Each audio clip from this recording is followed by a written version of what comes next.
इस फिल्म में एक छोटे परिवार के एक मछुआरे सोलोमन वैंडी का चरित्र दिखाया गया है, जिसमें उनकी पत्नी, 2 छोटे बच्चे और एक बड़ा बेटा शामिल है।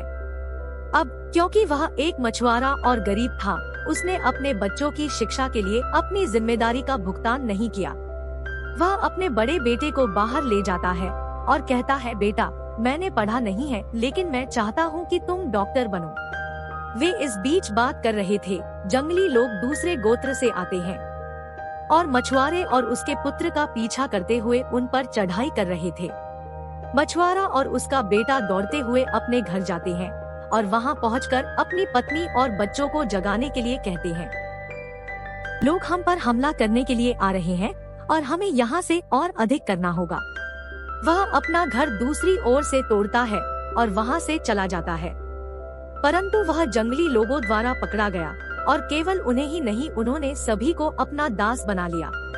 इस जनजाति के पास बहुत सारे हथियार हैं और वे ग्रामीणों से वोट करने के लिए कहते हैं और सरकार को वोट नहीं देंगे। कबीले का नेता ग्रामीणों के हाथ अलग कर रहा था क्योंकि उसने कहा, हम आप पर शासन करेंगे और हम आपकी सरकार है। जब सुलेमान की बारी आई तो उसे छोड़ दिया गया और एक धारा में ले जाया गया। जनजाति के लोग ग्रामीणों को उस धारा में ले जाते हैं क्योंकि इसमें कच्चे हीरे होते हैं। जनजाति के लोग उन हीरों का सौदा करते हैं और हथियार खरीदते हैं और इन सब के लिए वे ग्रामीणों की मेहनत का इस्तेमाल करते हैं। वहीं दूसरी तरफ बड़े कारोबारियों की पार्टी दिखाई गई है और यह एक बैठक थी जिसमें वे कुछ व्यक्तिगत चर्चा कर रहे थे, बातचीत जो इस कमरे के बाहर कोई नहीं खोजेगा। वे कच्चे हीरे के बारे में भी बात करते हैं और 15 हीरे असली थे। अन्य का उपयोग व्यापार के लिए किया जाता है और नहर को दिखाया जाता है जहां ग्रामीण हीरे की खोज कर रहे थे। नेता चिल्ला रहा था कि अगर कोई हीरा चुराने की कोशिश करेगा तो उसे तुरंत खत्म कर दिया जाएगा। हीरा मिल जाए तो दे दो। अब लोग हीरे ढूंढने में लगे थे। सुलेमान भी वही था और कोशिश कर रहा था। इस बीच एक ग्रामीण को दिखाया गया है जिसने हीरा पाया है। वह इसे नेता को देने के बजाय अपने मुंह में छिपा लेता है। दुर्भाग्य से नेता यह देखता है और उसे हीरे के बारे में पूछने के लिए कहता है। वह उसे गोली मार देता है। जब कार्यकर्ता उसे हीरा देता है तो वह हीरा छुपाता है। कार्यकर्ता डर जाते हैं और तुरंत काम करना शुरू कर देते हैं क्योंकि गोत्र के लोग जंगली लोगों के समान दिखाई देते हैं। लोग सोचेंगे कि वे कुछ नहीं जानते, लेकिन वास्तव में वे बहुत चालाक हैं। ये एक टीम थे जो अपनी टीम को मजबूत बनाने के लिए हीरे बेचते हैं और हथियार खरीदते हैं। फिर वहाँ एक हेलीकॉप्टर दिखाया जाता है और उसमें से डैनी आर्चर नाम का एक आदमी प्रकट होता है। लोग हेलीकॉप्टर पर बंदूक तानते हैं जिससे पायलट हेलीकॉप्टर में सवार होकर वहाँ से भाग जाता है।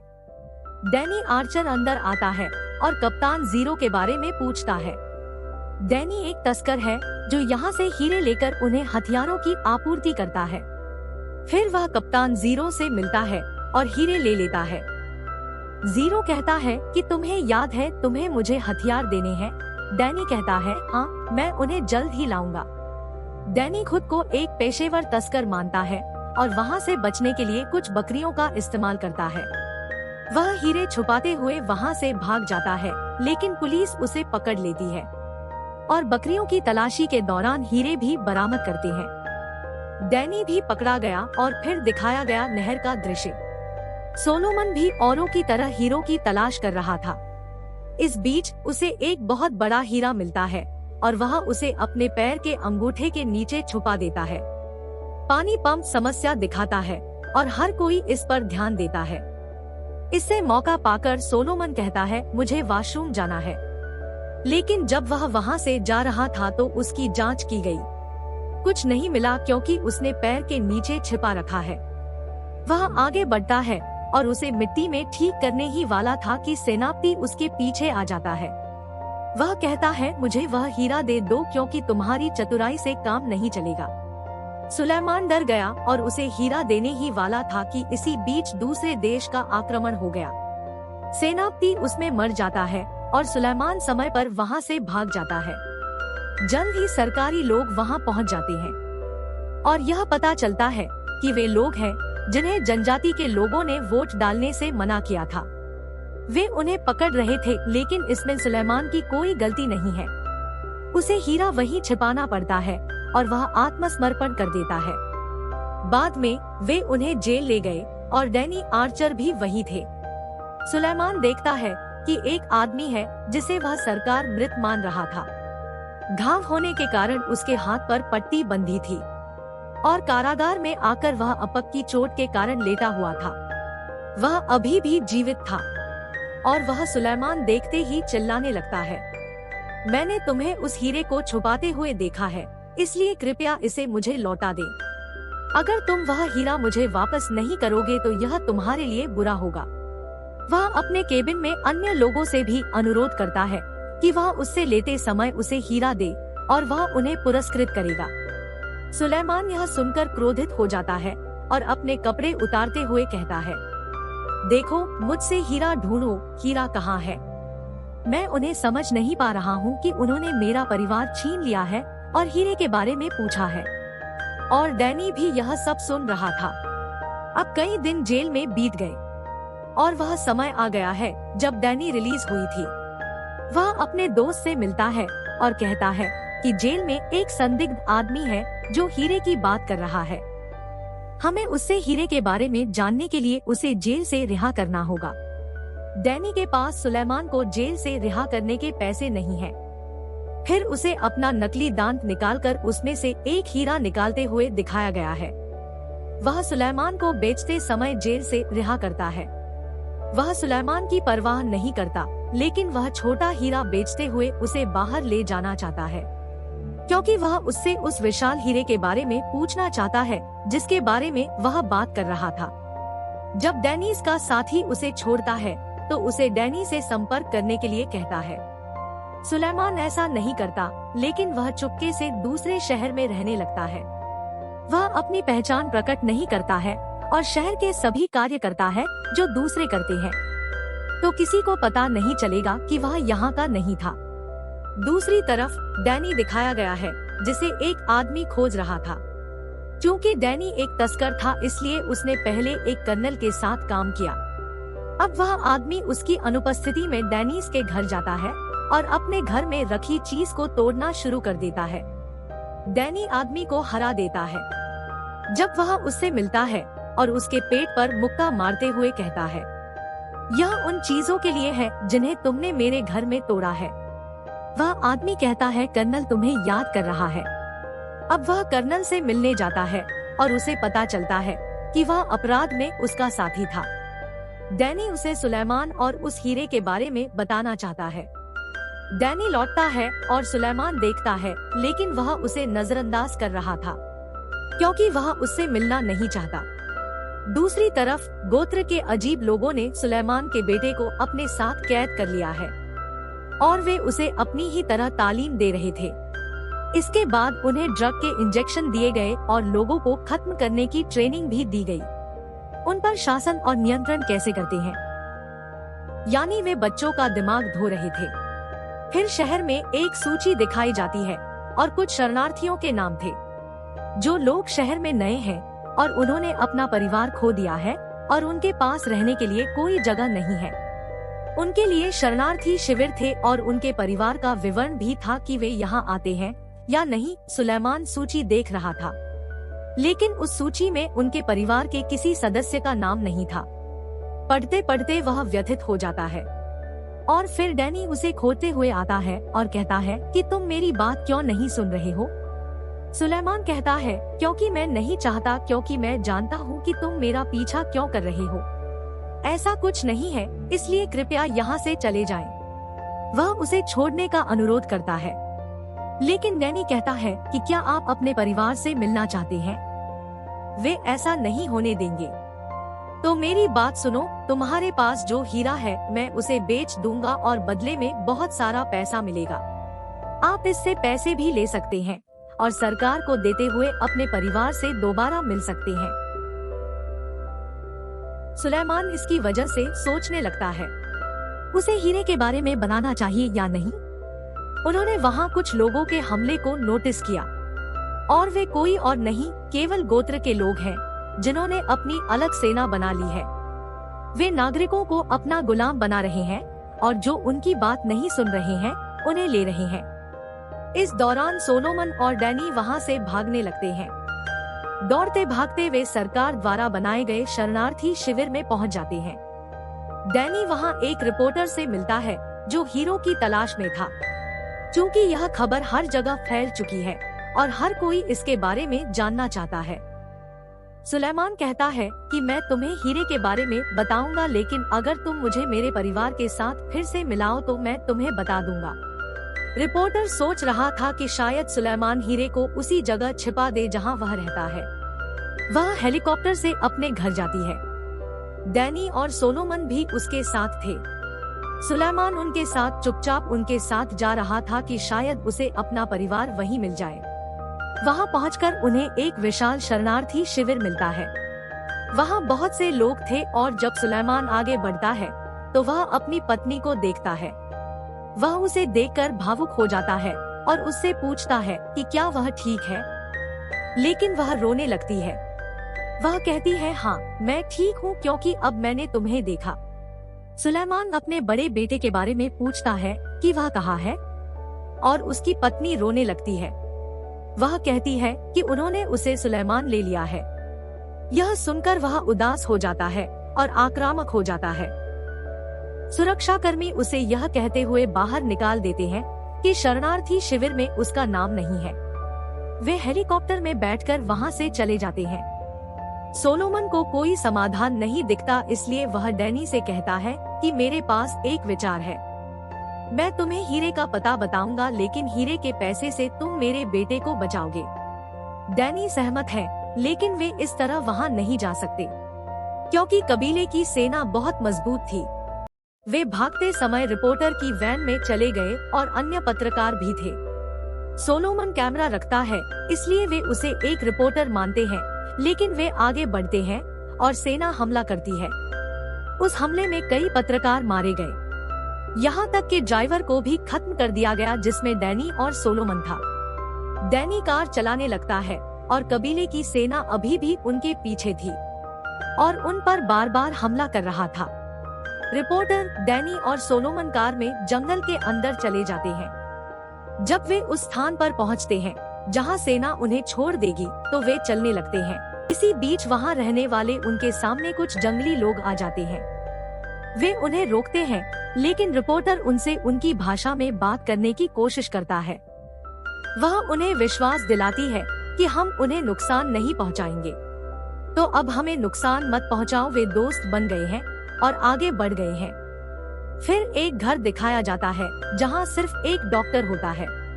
वह बच्चों की सेवा कर रहा है और उनकी देखभाल कर रहा है। वे बच्चों को देखते हैं, लेकिन उनमें सुलेमान का बेटा नहीं था।